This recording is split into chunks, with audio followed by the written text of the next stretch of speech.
शिवाजी महाराज की जय भवानी। भारत माता की जय श्री राम। आजच्या या प्रभू रामचंद्राच्या पदस्पर्शाने पावन झालेल्या या नाशिक नगरीमध्ये विजयाप्पा करंजकर यांच्या नेतृत्वाखाली हा आतापर्यंतचे जेवढे प्रवेश झाले त्याचा सगळा मोठा प्रवेश आज विजयाप्पांच्या कार्यकर्त्यांचा खऱ्या शिवसेनेमध्ये असली शिवसेनेत आज प्रवेश होतोय। मी त्यांचं मनापासून स्वागत करतो। थोडा आवाज बसलेला आहे म्हणून हळू बोलतो। आणि तर रोज सकाळ संध्याकाळ 10 भाषणं करायला लागतात आणि म्हणून आजच्या या प्रवेशाला उपस्थित सर्व मान्यवर, खरं म्हणजे विजयाप्पा म्हणाले आता एक हेमंतप्पाच्या जोडीला विजयाप्पा झाला आहे आणि विजयाप्पामुळे हेमंत गोडसेचा विजय सुकर झाला, मोकळा झाला। आणि आमचे अजय बोरस्ते ना एक जोडीदार, तसे जोडीदार मी सांगतो त्यांना अगोदरपासून त्यांची जोडी आहे। तिथे याच्यापूर्वी माजी मंत्री आणि नेते आपले बबनराव घोलप यांचा देखील प्रवेश झाला आणि त्यामुळे एक ताकद आपल्या या नाशिकमध्ये वाढत चाललेली आहे। खरं म्हणजे विजयाप्पांनी ज्या भावना व्यक्त केल्या त्या अतिशय योग्य आणि मनातल्या भावना त्यांनी व्यक्त केल्या। खरं म्हणजे तसं आदल्या दिवसापर्यंत त्यांचं नाव होतं, तसंच आदल्या दिवसापर्यंत माझं पण नाव होतं।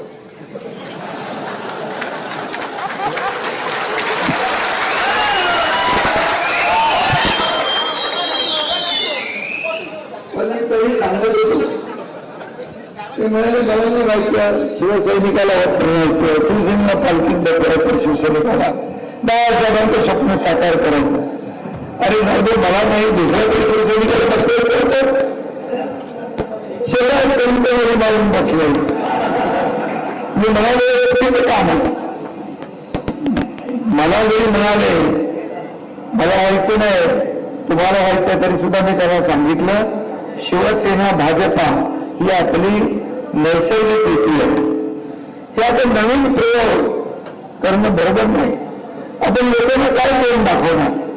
मला त्यावेळी राज ठाकरे साहेबांचा फोन आला होता, म्हणजे काय चाललंय बघा तुमचे मोठे बंधू सगळं करताय, म्हणजे छोट्या कामात तो छोट्या कार्यकर्ता मला मर्यादा आहे। आणि ते झालं शिवसेना भाजपा युतीने आपण लढलो त्यावेळेस सरकार कुणाबरोबर व्हायला पाहिजे होतं आणि झालं उलट, लग्न एका बरोबर संस्था दुसऱ्या बरोबर आणि अजून तिसरं बोलत नाही। आणि म्हणून हे सगळं केवळ मोहापायी, खुर्चीपायी, सत्तेची सरकार कुणाबरोबर व्हायला पाहिजे होतं आणि झालं उलट, लग्न एका बरोबर संस्था दुसऱ्या बरोबर आणि अजून तिसरं बोलत नाही। आणि म्हणून हे सगळं केवळ मोहापायी, खुर्चीपायी, सत्तेची खुर्ची काय एवढा मोह? बाळासाहेब नेहमी रिमोट कंट्रोलच्या ह्याच्यात राहिले, रिमोट कंट्रोल। यांची मात्र इच्छा फार पूर्वीपासून होती, सुप्त इच्छा, पण बाळासाहेबांनी ते काय होऊ दिलं नाही।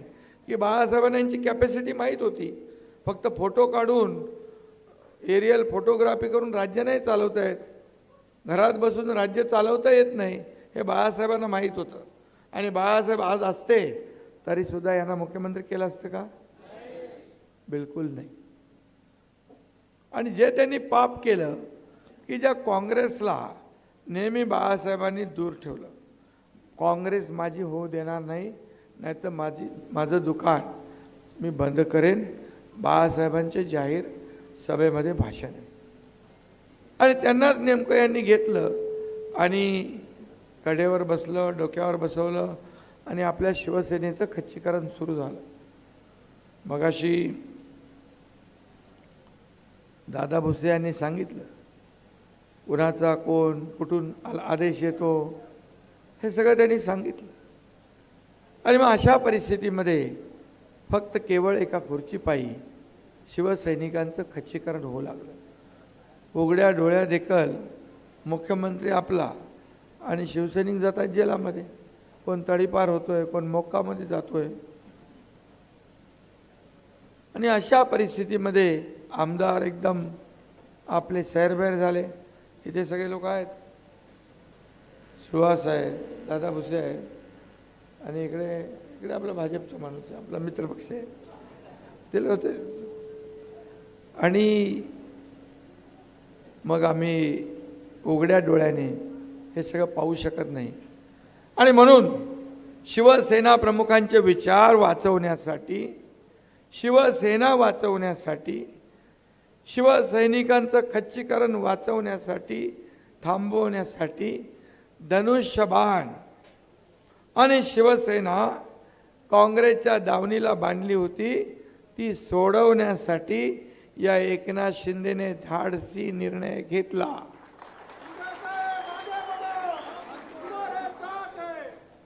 आणि मला वाटलं होतं तेव्हा विजय आप्पा पण माझ्याबरोबर येतील, कारण ते माझ्या संपर्कात होते. त्यांना माहीत होतं की हा एकनाथ शिंदे, आनंद दिघे आणि बाळासाहेबांचा चेला आहे. हा चुकीचं काम नाही करणार, चुकीचा निर्णय नाही घेणार. परंतु त्यांना सांगितलं होतं पुढचा खासदार तुला बनवायचं आहे. शेवटी बघा, माणसाला राजकीय आयुष्यामध्ये आज काम केल्यानंतर संधी पाहिजे असते. जसं तुमच्याबद्दल खूप लोकांनी सांगितलं तिकडे जाऊन, विजय आप्पा नको, विजय आप्पा नको, विजय आप्पा नको. पण शेवटी नेत्याचा निर्णय महत्त्वाचा असतो. जसं हेमंत अप्पाच्या बद्दल पण मला सांगितलं हेमंत अप्पा नको, हेमंत अप्पा नको, हा निवडून येणार नाही. पण जेव्हा शिवसैनिक इथले माझ्या ठाण्यामध्ये आले, वर्षामध्ये आले, माझ्या डोक्यामध्ये आणि पोटामध्ये कालवा सुरू झाला. हे शिवसैनिकांना काय आपण तोंड देणार, शिवसैनिकांना काय उत्तर देणार. आणि मी तेव्हा सांगितलं, एका पुलाखाली सगळे बसले होते, मी म्हणालो शिवसैनिकांना निराश मी करणार नाही, शिवसैनिकांना न्याय मी देणार आणि मी दिलेला शब्द पाळतो. आणि त्याप्रमाणे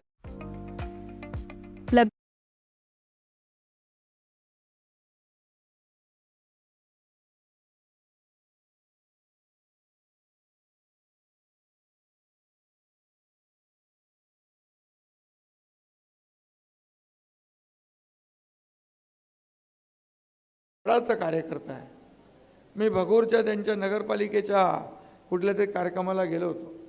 बघितलं छोट्या छोट्या गल्ल्यांमध्ये सिमेंट कॉन्क्रीटचे रस्ते केलेत. ते सगळा विकास केला एवढ्या छोट्या भगूर नगर परिषदेमध्ये.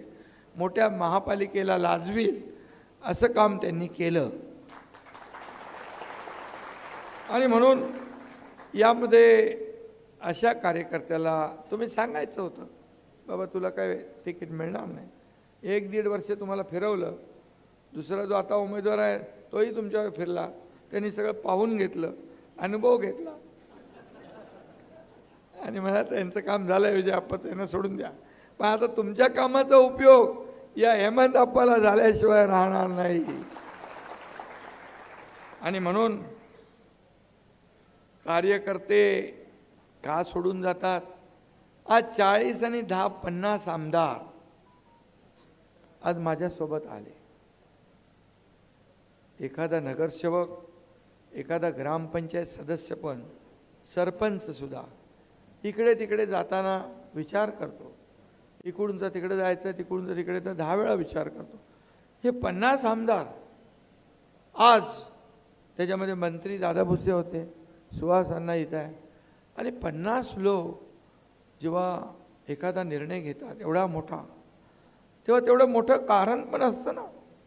आणि आम्ही जेव्हा टोकाची भूमिका घेतो तेव्हा त्याला टोकाचं कारणही असतं. फक्त गद्दार गद्दार खोके बोलून चालत नाही. आज तुम्ही खोक्यांशिवाय तर तुम्हाला झोप लागत नाही. राज ठाकरे साहेब म्हणाले यांना खोके नाही, यांना कंटेनर लागतो. आणि एक खोका थोडी पुरणार. असे 100 खोके एका कंटेनरमध्ये येतात तेव्हा यांना पुरतो. मी नाही म्हणालो, राज ठाकरे साहेब म्हणाले, कारण ते पण त्यांना जास्ती ओळखतात. आणि गद्दार कुणाला म्हणायचं? या सगळ्यांना तुम्ही गद्दार म्हणणार आहे? या सगळ्यांनी खोके घेतलेले? अरे विजय आप्पांनी काही माझ्याकडून पैसे घेतले, बबनरावांनी काय पैसे घेतले, नीलमताईंनी काय पैसे घेतले, दादा भुसेंनी काय पैसे घेतले, हे सुहास अण्णांनी काय पैसे घेतले? आज किती लोक येत आहेत. 13 खासदार आले, नंतर सोबत आले आणि अख्ख्या राज्यातले लोक शिवसेनेमध्ये येत आहेत. बाळासाहेबांच्या विचारांच्या शिवसेने राज्यातच नाही बांधवांनो, भगिनीनो, पूर्ण देशातले 25 राज्यातले लोक आज आपल्या शिवसेनेसोबत आहेत. 25 राज्यात. राजस्थानमधून 4 आमदार अपक्ष आज आपल्या बाळासाहेबांच्या शिवसेनेमध्ये त्यांनी प्रवेश केला आहे. आमदारांनी. असे अनेक राज्यातले लोक आपल्याकडे येण्याची इच्छा व्यक्त करतायत. का? तर आपण जे घडवलंय, इतकं मोठा इतिहास घडवलाय, त्यांचा करेक्ट कार्यक्रम केल्यामुळे तो सगळीकडे पसरला आहे. हा कोण आहे? एकनाथ शिंदे. कर्नाटकमध्ये मी आता गेलो होतो सभेला, ते बोले आमच्याकडे पण नात ऑपरेशन करायचं आहे. म्हणजे नात ऑपरेशन म्हणजे काय? बोले तुम्ही केलं ते एकनाथ शिंदे, एकनाथ म्हणजे नात ऑपरेशन. कर्नाटकमध्ये पण आपल्यासारखंच काहीतरी चालू आहे. लोकसभेच्या नंतर तिकडे होईल. ते म्हणाले तुमचा अनुभव आम्हाला कामी येईल. ठीक आहे बोले, येतो मी तिकडे. त्यामुळे आपल्याला मी एवढंच सांगतो, बाळासाहेबांचे विचार ज्यांनी सोडले, या तमाम महाराष्ट्रातल्या जनतेच्या पाठीत खंजीर खुपसला आणि भारतीय जनता पक्षाशी बेईमानी केली. मग गद्दार कोण? तुम्हाला का आम्ही महागद्दार म्हणायचं? मोठे गद्दार कोण? विजय आप्पा बरोबर बोलले की हा शब्द आम्हाला लागू नाही होत, तुम्हाला होतो. आणि म्हणून धर्मवीर सिनेमामध्ये मी काय टॅगलाईन होती? गद्दाराला क्षमा नाही. आणि तुम्ही जेव्हा गद्दारी करत गेलात बाळासाहेबांच्या विचाराशी, या एकनाथ शिंदे सारख्या कार्यकर्त्याला राजकीय जीवनातून संपवण्याचा तुम्ही घाट घातला, त्याच वेळेस तो शब्द तुम्हाला लागू झाला. गद्दाराला क्षमा नाही. आणि म्हणून आम्ही आमचा मार्ग बाळासाहेबांच्या विचाराचा आम्ही शोधला. आणि आम्ही पळून नाही गेलो, लपून नाही गेलो, फोनवर बोलत बोलत गेलो. फोन आला त्यांचा, मला फोन कट झाला, मी बोला परत लाव. हा एकनाथ शिंदे निधड्या छातीचा आहे, हा घाबरून जाणार नाही. हा बाळासाहेबांचा शिवसैनिक आहे, दिघे साहेबांचा शिवसैनिक आहे. मी म्हणालो तुम्हाला तर आमची गरज नाही, आता कशाला बोलवताय? नाही नाही, या कशाला या? तुम्ही तर आमचा कार्यक्रम करायला घेतलाय. तुम्ही भाजपचा कार्यक्रम घेतला. संजय कुठे? तुझं नाव नव्हतं त्याच्यात. 5 लोक होते तुमचे, जेलमध्ये घालणार होते. आणि 25 ते 30 लोक फोडणार होते BJPचे. आणि महाविकास आघाडी मजबूत करणार होते. कुणाचे विचार? बाळासाहेबांच्या विचारांना तुम्ही मूठमाती दिली. आणि मग मी तेव्हाच ठरवलं, आता यांचा कार्यक्रम आपल्याला करावा लागेल. आणि त्यांनी आगीत अजून तेल ओतलं. आपला 19 जूनचा वर्धापन दिनामध्ये काय काय बोलले हो दादाजी? किती त्यांनी अपमान केला, काय काय नको नको ते बोलले. हे बाळासाहेबांनी कधी शब्द उच्चारले नाही. बाळासाहेब आपल्या सहकाऱ्यांना सवंगडी मानायचे. हे आपल्या सहकाऱ्यांना घरगडी समजतात. आणि ती भाषा ते बोलत होते. नंतर राज्यसभा आणि विधान परिषदमध्ये मला असं बाजूला टाकून दिलं की मी कोणीच नाही. मग मी कोण आहे ते मला दाखवायला नको? मी लगेच त्याच दिवशी दाखवलं मी कोण आहे. मी बाळासाहेबांचा सैनिक आहे. तुम्हाला तुमच्या कर्तृत्वाचं, तुमच्या पापाचं फळ मिळालं पाहिजे म्हणून मी निर्णय घेतला. आज निर्णयाचं स्वागत झालंय. राज्यातून सगळीकडे झालेल्या ग्रामपंचायतीमध्ये निवडणुकांमध्ये महायुती आपली नंबर 1ला गेली आणि यांचा नंबर कुठं गेला, 6वा का 7वा माहीतच नाही. म्हणजे जनतेने देखील आपल्याला आशीर्वाद दिला. आज म्हणतात आम्हाला सिंपत्ती आहे. सिंपत्ती बाळासाहेबांचे विचार सोडणाऱ्यांना सिंपत्ती असते सिंपत्ती. आणि घरी बसणाऱ्यांना कोणी सिंपत्ती देतं, सहानुभूती मिळते. अरे लोकांना काम पाहिजे. तुम्ही लोकांच्या मदतीला धावून गेलं पाहिजे. शेतकऱ्यांच्या शेतावर गेलं पाहिजे. त्याचं नुकसान मोजलं पाहिजे. ईर्षाळ वाडीच्या गडावर घेत जाण्याची हिंमत आहे तुमच्यामध्ये. ती हिंमत एकनाथ शिंदेमध्ये आहे. आणि म्हणून फेसबुक लाईव्ह करून काम होत नाही आणि म्हणून प्रत्यक्ष काम करावं लागतं. आणि म्हणून ते एकनाथ शिंदे करतोय. आज किती निर्णय आपण घेतले, किती निर्णय आपण घेतले तुमच्या समोर आहे. केंद्र सरकार निर्णय घेत आहे, मोदी साहेब निर्णय घेत आहेत, डबल इंजिन सरकार काम करत आहे. मगाशी हेमंत अप्पांनी सांगितलं. आणि मी तुम्हाला सांगतो, आज छत्रपती संभाजी महाराज जे नगर, छत्रपती संभाजीनगर आपण जे नाव दिलं होतं त्याच्या विरोधात हे लोक कोर्टात गेले होते. कोर्टाने आज त्यांची याचिका फेटाळून लावली. धाराशिव पण फेटाळून लावली. आता ते कोर्टाला पण काही गद्दार बिद्दार म्हणू शकतात. ते सुप्रीम कोर्टाला पण सल्ला देतात. आणि त्याला उद्या मतदारांनी नाकारल्यानंतरही मतदारांना गद्दार म्हणायला मागे पुढे पाहणार नाहीत. आणि म्हणून त्यांना त्यांची जागा दाखवायची आपल्याला.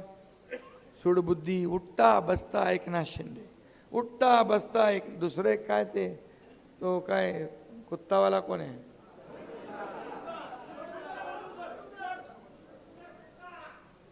अरे त्या कुत्र्याचा पण अपमान होईल रे. तो तर इमानदार असतो. ते त्याच्याबद्दल मी काय, त्याच्याबद्दल आमचे सगळे लोक बोलवते त्याला पाडा. मी बोललो जाऊ दे, आपलं कर्तव्य आपण करू. पण नंतर मला पश्चाताप झाला. परत मोका येईलच. नगरसेवक होऊ शकतात का? ग्रामपंचायत सरपंच होऊ शकतो? त्यामुळे आपल्याला मी एवढंच सांगतो की ही निवडणूक जी आहे ही देशाची निवडणूक आहे. हेमंत अप्पाची नाही, ही एका मतदारसंघाची नाही. ही निवडणूक देशाच्या विकासाची आहे, देशाचा नेता घडवणारी आहे. आणि म्हणून देशाच्या प्रगतीची आहे. आज आपल्या देशाचं नाव किती मोठं केलं आहे. आज जगभरामध्ये आपलं नाव रोशन झालं आहे. आणि म्हणून मी आपल्याला जास्त काय सांगत नाही, एवढंच सांगतो, हेमंत अप्पाचं नशीब चांगलं आहे. तो गेला होता, मैदानाच्या बाहेर गेला होता ना, पण ते परत मैदानात आला. आणि त्या मैदानाचा 1 नंबर काढणार तो मैदानामध्ये लढवून.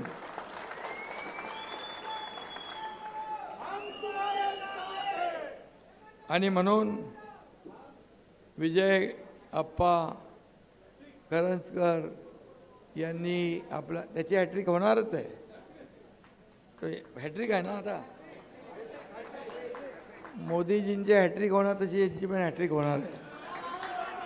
आता तुम्ही एवढे लोक आल्यानंतर, एवढे कार्यकर्ते आणि अगोदर असलेली आपली शिवसेना, भाजपा, राष्ट्रवादी, मनसे, RPI, कवाडे गट, रासप किती आहे. आता हे सगळे कार्यकर्ते उतरल्यानंतर यांचं डिपॉझिट राहील का? ते गुल करायचं आहे ना. बिलकुल. आपल्याला येत्या 20 तारखेला ही निवडणूक, हे मतदान आहे. विजय अप्पाला मी एवढंच सांगतो, तुम्हाला या ठिकाणी तुम्ही विश्वासाने माझ्यासोबत आलेला आहात. एक कर्मठ कार्यकर्ता आहे, एक हाडाचा कार्यकर्ता आहे. त्यांनी सांगितलं तिकिटामध्ये कुठलेही पैसे मी घेतले नाही. तुम्ही कसे घेऊ शकता? कारण ते अधिकारवरती आहे. ते काल आपल्या बोंबरे मामांनी तिकडे जाहीर सभेत सांगितलेलं आहे. तो अधिकार तिकडे आहे, तिकीट देण्याचा आणि तिकीट विकण्याचा. त्यामुळे एकदा पण शिवसेना स्वतःच्या ताकदीवर कधी या राज्यात सत्तेवर आली नाही. याचं कारण तुम्ही स्वतः चांगली लोक, मजबूत मास लीडर घालवली. कारण तुमच्या स्वतःच्या नेतृत्वावर तुम्हाला विश्वास नाही. हा आला तर माझ्यापेक्षा मोठा होईल, हा आला तर माझ्यापेक्षा चांगलं बोलेल. राज ठाकरेंपासून घ्या, नारायण राणेंपासून घ्या, तुमचे इकडचे भुजबळ ते घ्या, गणेश नाईक घ्या, किती किती नावं घ्यायची आपण. त्यामुळे आणि शेवटला तुम्ही एकनाथ शिंदेला पण घालवलं. काय मिळवलं? हा एकनाथ शिंदे तुमच्या आपल्या शिवसेनेसाठी घरादारावर तुळशीपत्र ठेवून काम करत होता. अख्खं आयुष्य माझं जीवन मी पक्षासाठी समर्पित केलं होतं. मी काय मागितलं होतं? मला काही नको होतं, मला प्रेम पाहिजे होतं. पण जेव्हा मला कळलं मला मुख्यमंत्री पदाची हाव नव्हती, परंतु तुम्ही जे कारस्थान रचलं, तुम्ही आपल्या नेत्याला स्टेजवरून उतरवता. मनोहर जोशी मुख्यमंत्री, ते बिचारे गेले. लोकसभेचे सभापती अध्यक्ष, हे पाणी दे थोडं कोणी.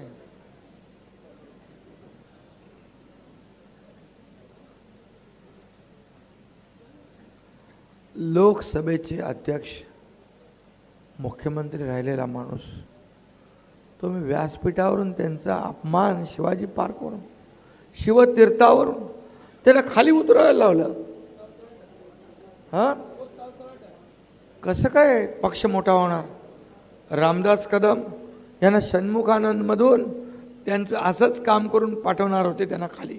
मी रामदासबाईंना सांगितलं बिलकुल येऊ नका, तुमचा कार्यक्रम इथे ठरलेला आहे. असं तुम्ही पक्षामधल्या नेत्यांचा अपमान करण्याचं कारस्थान करता, पक्षामधली माणसं संपवायचा कार्यक्रम करता, एका ठिकाणी 2-2 माणसं उभी करून झुंजवता. कसा पक्ष मोठा होईल? आणि म्हणून मी त्यांना म्हणालो होतो, पक्ष मोठा कधी होतो? जर पक्षातले कार्यकर्ते मोठे झाले. या विजयाप्पासारखा माणूस का पक्ष सोडतो? आज बबनराव घोलपासून इतर आपले लोक आहेत, हे किती ताकदीचे लोक आहेत. त्यांना ताकद दिली तर पक्ष मोठा होतो, नाही तर होत नाही.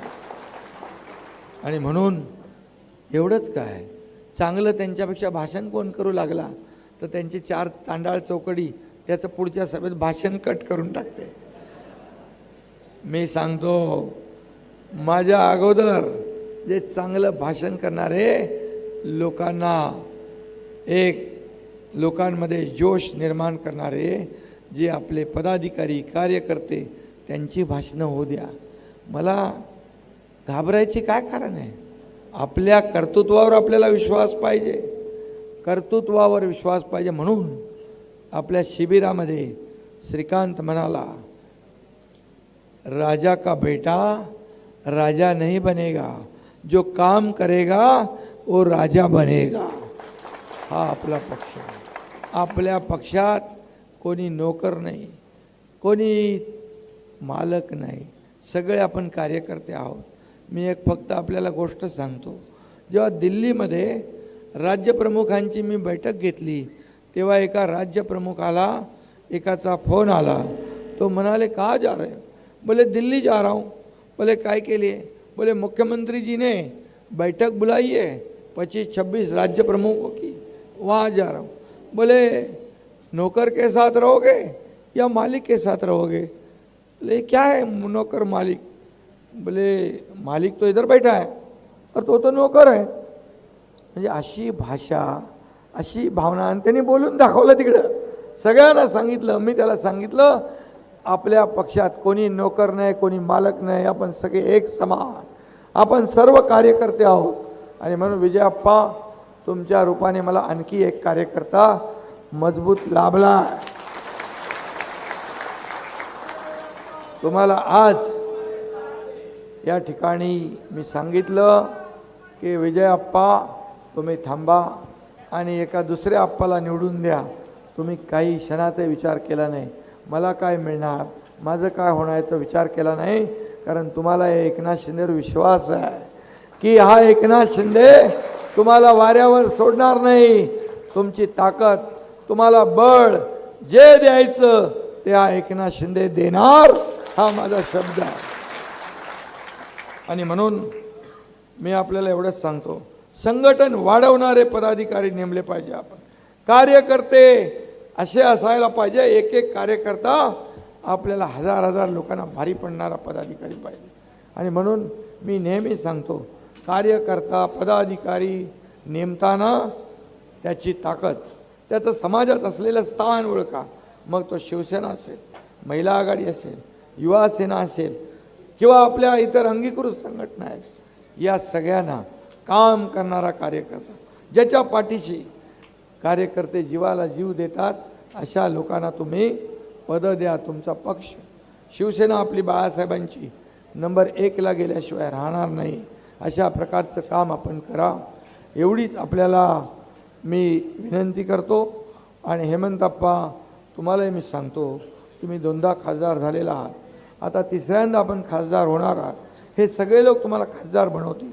कार्यकर्ताच खासदार बनवतो, कार्यकर्ताच आमदार बनवतो. आणि प्रत्येक घराघरात खासदार जाऊ शकत नाही, उमेदवार जाऊ शकत नाही.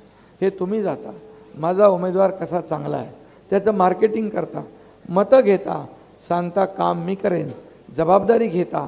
आणि मग जेव्हा कामाची वेळ येते, जेव्हा एखादा कार्यकर्ता आपल्या अडचणीत असतो, त्याला हॉस्पिटलची मदत, पोलीस स्टेशनची मदत, कुठलं काय छोटं मोठं काम असेल, त्यावेळेस मात्र तुम्ही त्यांचे फोन उचला, तुम्ही त्यांचं काम करा, त्यांच्या अडचणीमध्ये धावून या. हीच अपेक्षा कार्यकर्त्याची असते, हीच भावना कार्यकर्त्याची असते. तेव्हा मात्र कार्यकर्त्याला विसरू नका, नाहीतर मग पुन्हा मला अनेक ठिकाणी विनंती करायला लागते, अरे बाबा हा आपलाच उमेदवार आहे, आपल्याला मोदीजीने प्रधानमंत्री करायचं आहे, अरे एकनाथ शिंदे समजून काम करा. अशी वेळ येता कामा नये, असं तुम्हालाच नाही मी सांगत, सगळ्यांनाच सांगतो. आणि म्हणून कार्यकर्ता पदाधिकारी खासदार आमदार याचे फोन 24 तास चालू असले पाहिजे. फोन डायव्हर्ट असता कामा नये. कधीही अडचण येऊ शकते कार्यकर्त्याला. या कार्यकर्त्याच्या, तसं काय तुमच्याबद्दल नाही वाटतं, तसं नाही ना, रिटर्न फोन करतात म्हणाले, चांगलं आहे, चांगलं आहे, चांगलं आहे, चांगलं आहे, हे कायम ठेवा. आणि म्हणून एक चांगला खासदार निवडून तुम्ही द्या. आणि विजयाप्पांनी पण काय असं थोडी काय त्याला सपोर्ट केला आहे, त्यांनी पण त्याचा अनुभव घेतलेला आहे. 2 आप्पा आलेत, आता बबनराव आलेत, इथं आपले अजय आहे, सुहास आहे, सगळे मंडळी, सगळ्यांची नावं मी घेत नाही. सगळे व्यासपीठ बघा किती मजबूत आहे आपलं सगळं. मजबूत व्यासपीठ मिळायला देखील भाग्य लागतं. मी भाग्यवान आहे, या राज्यातले लाखो लोक आपल्या बाळासाहेबांच्या शिवसेनेमध्ये येतात. कोण आहे एकनाथ शिंदे? कशाला थांबतात उन्हामध्ये? उशीर झाला तरी रात्र रात्र थांबतात. कशासाठी? कारण मी एक तुमच्यातलाच कार्यकर्ता आहे. मी एवढंच सांगतो, उद्या तुमच्यातला एखादा कार्यकर्ता, मी जसा शेतकऱ्याचा मुलगा आहे, शेतकऱ्याचा मुलगा मुख्यमंत्री होऊ शकत नाही का? फक्त सोन्याचा चमचा घेऊन आलेलाच मुख्यमंत्री होऊ शकतो का? बरं झाला तरी काम तर करा. घरात बसून फेसबुक लाईव्हवरून करता येत नाही. उंटावरून शेळ्या हाकता येतात का? खाली जमिनी उतरायला लागतात. एरियल फोटोग्राफी काढून पोट नाही भरत लोकांचं. आणि म्हणून मी एक सर्वसामान्य कार्यकर्ता आहे.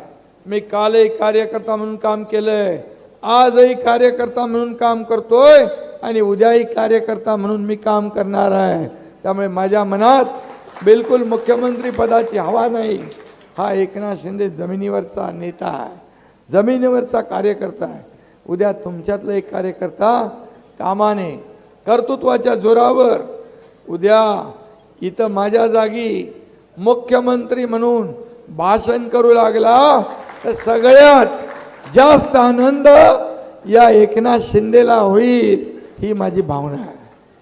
त्यामुळे मी आज एवढंच सांगतो की विजयाप्पा, तुमचे सर्व कार्यकर्ते यांनी जे विश्वास, म्हणजे आपलेच आहे, विश्वास जो दाखवला आहे त्याला तडा जाणार नाही. हा हक्काचा मुख्यमंत्री आपल्या इथं बसला आहे, त्यामुळे काळजी नसावी. आणि येत्या 20 तारखेला हेमंतप्पा गोडसे यांच्या धनुष्यबाण निशाणीवर इथं मुस्लिम बांधव पण बसलेले आहेत, इथे दलित बांधव पण बसलेले आहेत. आज मी तुम्हाला सांगतो, इथे सगळीकडे अफवा पसरवत आहेत संविधान बदलणार म्हणून. बाबासाहेबांचं संविधान कधी बदलू शकतात? बाबासाहेबांच्या घटनेवर देशाचा, राज्याचा कारभार चालवतो आपण. पण त्यांना माहीत आहे की आता आपण हरतोय, महायुती जिंकते म्हणून संविधान बदलणार म्हणून अफवा पसरवत आहेत. मी एकच सांगतो, बाबासाहेबांचा पराभव कोणी केला? निवडणुकीमध्ये काँग्रेसने. बाबासाहेबांचा अनेक वेळा अपमान कोणी केला? काँग्रेसने. बाबासाहेबांच्या घटनेमध्ये दुरुस्ती 82 वेळा कोणी केली? काँग्रेसने. आणि बाबासाहेबांचा संविधान दिन 50-60 वर्ष कोणाला काँग्रेसला आठवला होता? पण मोदीजींनी 2015 पासून संविधान दिन सुरू केला. दरवर्षी संविधान दिन साजरा होतो. लंडनमधलं त्यांचं घर स्मारकात रूपांतर केलं, दिल्लीमधलं त्यांचं वास्तव्य स्मारकात रूपांतर केलं. Taste the Milky Mist ice cream.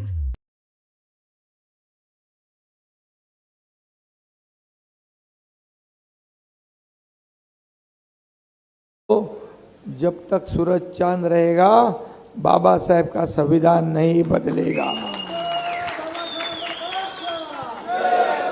आणि ये मुस्लिम बांधव भगिनींना मी सांगतो, आपको हमेशा वोट बैंक के हिसाब से इस्तेमाल किया है. गरीबी हटाओ, गरीबी हटाओ, कांग्रेस बोले गरीबी नहीं हटी, गरीब हट गया. मोदी जी ने 28 करोड़ लोगों को गरीबी से बाहर निकाला.